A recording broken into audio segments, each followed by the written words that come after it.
ರಾಜ್ಯ ಕಾಂಗ್ರೆಸ್ನಲ್ಲಿ ನಾಯಕತ್ವದ ಸಮರ ದಿನದಿಂದ ದಿನಕ್ಕೆ ಜಾಸ್ತಿ ಆಗ್ತಾ ಇದೆ. ಹಿಂದುತ್ವದ ನೆಪದಲ್ಲಿ ಡಿಸಿಎಂ ಡಿಕೆಶಿ ಅಬ್ಬರಿಸ್ತಾ ಇದ್ರೆ ಡಿಕೆಶಿ ವಾಗ್ಬಾಣಕ್ಕೆ ಸಿಎಂ ಆಪ್ತರು ಈಗ ಮೌನವಾಗಿದ್ದಾರೆ. ಮೌನಕ್ಕೆ ಮೊರೆ ಹೋಗಿದ್ದಾರೆ ಸಿದ್ದರಾಮಯ್ಯ ಅವರ ಆಪ್ತರು. ಹಿಂದುತ್ವದ ನೆಪದಲ್ಲಿ ಡಿಸಿಎಂ ಡಿಕೆ ಶಿವಕುಮಾರ್ ಅವರು ಅಬ್ಬರಿಸ್ತಿದ್ದಾರೆ, ಹೇಳಿಕೆಗಳನ್ನ ಕೊಡ್ತಾ ಇದ್ದಾರೆ. ಆದ್ರೆ ಸಿಎಂ ಆಪ್ತರ ಮೌನ ಇದೆಯಲ್ಲ, ಆ ಮೌನದ ಹಿಂದಿದೆಯಾ ಆ ಸಂದೇಶ. ನಾಯಕತ್ವದ ಹೇಳಿಕೆ ನೀಡಿದ್ರೆ ಕ್ರಮದ ಎಚ್ಚರಿಕೆ. ರಾಜ್ಯ ಕಾಂಗ್ರೆಸ್ಗೆ ಈಗಾಗಲೇ ಎಐಸಿಸಿ ಅಧ್ಯಕ್ಷರಾಗಿರುವಂತಹ ಮಲ್ಲಿಕಾರ್ಜುನ ಖರ್ಗೆ ಅವರು ಎಚ್ಚರಿಕೆಯನ್ನ ಕೊಟ್ಟಿದ್ದಾರೆ. ಸೊ ಇದೊಂದು ಕಾರಣಕ್ಕೆ ಸಿಎಂ ಆಪ್ತರು ಮೌನಕ್ಕೆ ಶರಣಾಗಿದ್ದಾರೆ. ಏನೇ ಅವ್ರ ಸ್ಟೇಟ್ಮೆಂಟ್ ಕೊಡ್ಲಿ, ನಾವು ಅದಕ್ಕೆ ಪ್ರತಿಕ್ರಿಯಿಸೋದಿಲ್ಲ ಅನ್ನುವಂತಹ ರೀತಿಯಲ್ಲಿದ್ದಾರೆ. ಡಿಕೆಶಿ ಹೇಳಿಕೆಗೂ ಪ್ರತಿಕ್ರಿಯೆ ನೀಡದೆ ಮೌನಕ್ಕೆ ಶರಣಾಗಿದ್ದಾರೆ. ಹಾಗಾದ್ರೆ ಡಿಕೆಶಿ ಆಪ್ತರು ನೀಡುವ ಹೇಳಿಕೆ ಮೇಲೆ ನಿಗಾವನ್ನ ಕೂಡ ಇಡ್ಲಾಗ್ತಾ ಇದ್ದು, ಡಿಕೆಶಿ ಟೀಮ್ನಿಂದ ಹೇಳಿಕೆ ಬಂದ್ರೆ ಆಗ ನಾವು ದೂರನ್ನ ಕೊಡಬೇಕು ಅನ್ನುವಂತಹ ನಿರ್ಧಾರ ಇದೆ ಸಿದ್ದರಾಮಯ್ಯ ಅವರ ಆಪ್ತರ ಬಣದ್ದು. ಹೈಕಮಾಂಡ್ಗೆ ದೂರನ್ನ ಸಲ್ಲಿಸೋದಕ್ಕೆ ಮಾಸ್ಟರ್ ಪ್ಲಾನ್ ಅನ್ನ ಮಾಡಲಾಗಿದೆ. ಡಿಕೆ ಶಿವಕುಮಾರ್ ಸುರ್ಜೇವಾಲಾ ವಿರುದ್ಧ ದೂರು ಕೊಡೋದಕ್ಕೂ ಕೂಡ ಪ್ಲಾನ್ ಮಾಡಿದ್ದಾರೆ. ನಾವು ಖರ್ಗೆ ಸುರ್ಜೇವಾಲಾ ವಾರ್ನಿಂಗ್ಗೆ ಸುಮ್ಮನಾಗ್ತೀವಿ, ಡಿಕೆಶಿ ಅವರ ಬಣದವರು ನಾಯಕತ್ವದ ಬಗ್ಗೆ ಮಾತನಾಡಿದ್ರೆ ಯಾವ ಎಚ್ಚರಿಕೆಯೂ ಇಲ್ಲ ಅಂತ ಹೇಳಿ ಸಾಮೂಹಿಕವಾಗಿ ದೂರು ಕೊಡೋದಕ್ಕೆ ಚಿಂತನೆಯನ್ನ ಮಾಡಲಾಗಿದೆಯಂತೆ ಸಿದ್ದು ಬಣದಿಂದ.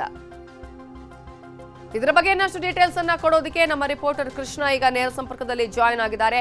ಕೃಷ್ಣ, ಒಂದ್ ಕಡೆ ಸಾಕಷ್ಟು ರೀತಿಯಾದ ಹೇಳಿಕೆಗಳು ಹೊರ ಬರ್ತಾ ಇದ್ರು ಕೂಡ, ಡಿಕೆಶಿ ಈಗಾಗಲೇ ಹಿಂದುತ್ವದ ಜಪ ಮಾಡ್ತಾ ಇದ್ರು ಕೂಡ, ಸಿದ್ದರಾಮಯ್ಯ ಬಣ ಯಾಕೆ ಸೈಲೆಂಟ್ ಆಗಿತ್ತು ಅನ್ನುವಂತಹ ಕುತೂಹಲ ಇತ್ತು.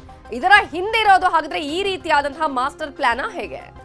ನವಿತಾ, ಖಂಡಿತವಾಗ್ಲೂ ಡಿಸಿಎಂ ಡಿಕೆ ಶಿವಕುಮಾರ್ ಬಗ್ಗೆ ದೊಡ್ಡ ಮಟ್ಟದಲ್ಲಿ ಚರ್ಚೆ ಆಗ್ತಾ ಇದೆ. ಒಂದು ಕಡೆ ಬಿಜೆಪಿ ಸೇರ್ತಾರೆ ಅನ್ನೋದ್ರ ಬಗ್ಗೆ ಕೂಡ ಹೇಳಲಾಗ್ತಾ ಇದೆ ಅನ್ನೋ ಒಂದು ವಿಚಾರ ಕೂಡ ಚರ್ಚೆ ಆಗ್ತಾ ಇದೆ. ಇದ್ರ ನಡುವೆ ಅಮಿತ್ ಶಾ ಅವರ ವೇದಿಕೆ ಹಂಚಿಕೊಂಡಿರುವ ವಿಚಾರ ರಾಜ್ಯ ಕಾಂಗ್ರೆಸ್ ಮತ್ತು ರಾಜ್ಯ ಬಿಜೆಪಿಯಲ್ಲೂ ಕೂಡ ಚರ್ಚೆಗೆ ಗ್ರಾಸವಾಗಿದೆ. ಆದರೆ ಎಲ್ಲ ಒಂದು ಕಡೆ ಸಿದ್ದು ಬಣದ ಆಪ್ತ ಸಚಿವರುಗಳೇನಿದ್ದಾರೆ ಆ ಒಂದು ವಿಚಾರವಾಗಿ ಕೂಡ ಮಾತಾಡೋದಕ್ಕೆ ಕೂಡ ಮುಂದಾಗ್ತಾ ಇಲ್ಲ. ಬಹುಶಃ ಹೈಕಮಾಂಡ್ ನಾಯಕರ ಎಚ್ಚರಿಕೆಗೆ ಖಡಕ್ ಸಂದೇಶಕ್ಕೆ ಎಲ್ಲ ಒಂದು ಕಡೆ ಈಗ ಅವರು ಸೈಲೆಂಟ್ ಆಗಿದ್ದಾರೆ ಅನ್ನೋದು ಕೂಡ ಹೇಳಲಾಗ್ತಾ ಇದೆ. ಯಾಕಂದರೆ ಇದೇ ಸಚಿವರಾಗಿರ್ತಕ್ಕಂಥ ಕೆ.ಎನ್. ರಾಜಣ್ಣ ಅವರು ದೊಡ್ಡ ಮಟ್ಟದಲ್ಲಿ ಮುಖ್ಯಮಂತ್ರಿ ಸಿದ್ದರಾಮಯ್ಯ ಪರವಾಗಿ ಬ್ಯಾಟಿಂಗ್ ಅನ್ನು ಮಾಡೋದ್ರ ಮುಖಾಂತರವಾಗಿ ಡಿಸಿಎಂ ಡಿಕೆ ಶಿವಕುಮಾರ್ಗೆ ಕೌಂಟರ್ ಅನ್ನು ಕೊಡ್ತಾ ಇದ್ರು. ಮತ್ತೆ ಸಾಲು ಡಿಸಿಎಂ ಡಿಕೆ ಶಿವಕುಮಾರ್ ಅವರು ಎಚ್ಚರಿಕೆಯನ್ನು ಕೂಡ ಕೊಟ್ಟರು. ಅದಕ್ಕೆ ಕ್ಯಾರಿಯನ್ನು ಕೂಡ ಎಂದನೇ ಸಚಿವ ಕೆ.ಎನ್. ರಾಜಣ್ಣ ಅವರು ಪದೇ ತಮ್ಮ ಮಾತುಗಳನ್ನು ಮುಂದುವರಿಸ್ತಾ ಇದ್ರು. ಮತ್ತೆ ಅವ್ರ ಜೊತೆಗೆ ಒಂದಷ್ಟು ಜನ ಶಾಸಕರುಗಳಾಗಿರ್ಬೋದು, ಸಚಿವರುಗಳು ಕೂಡ ಧ್ವನಿಯನ್ನು ಗುಡಿಸ್ತಾ ಇದ್ರು. ಯಾವಾಗ ಎಐಸಿಸಿ ಅಧ್ಯಕ್ಷ ಆಗಿರ್ತಕ್ಕಂಥ ಮಲ್ಲಿಕಾರ್ಜುನ ಖರ್ಗೆ ಮಧ್ಯಪ್ರವೇಶನ ಮಾಡಿ ಈಗ ಕೆ.ಎನ್. ರಾಜಣ್ಣ ಅವರಿಗೆ ಖಡಕ್ ಆದಂಥ ಸಂದೇಶ, ಅಂದರೆ ನೀವು ಸುಮ್ಮನೆ ಇಲ್ಲ ಅಂತಂದರೆ ಮಂತ್ರಿ ಸ್ಥಾನದಿಂದ ಕಿತ್ತಾಕ್ತೇವೆ ಅನ್ನೋ ಒಂದು ಸಂದೇಶವನ್ನು ಇಲ್ಲ ಒಂದು ಕಡೆ ಖರ್ಗೆ ಅವರು ಕೊಟ್ಟಿದ್ದಾರೆ ಕೂಡ ಹೇಳಲಾಗ್ತಾ ಇದೆ. ಹಾಗಾಗಿನೇ ಕೆ.ಎನ್. ರಾಜಣ್ಣ ಅವರು ಸದ್ಯಕ್ಕೆ ಅದೆಲ್ಲದ್ರ ಬಗ್ಗೆ ಮಾತಾಡದೆ ಇದೀಗ ಮೌನಕ್ಕೆ ಶರಣ ಆಗಿರುವಂಥದ್ದು.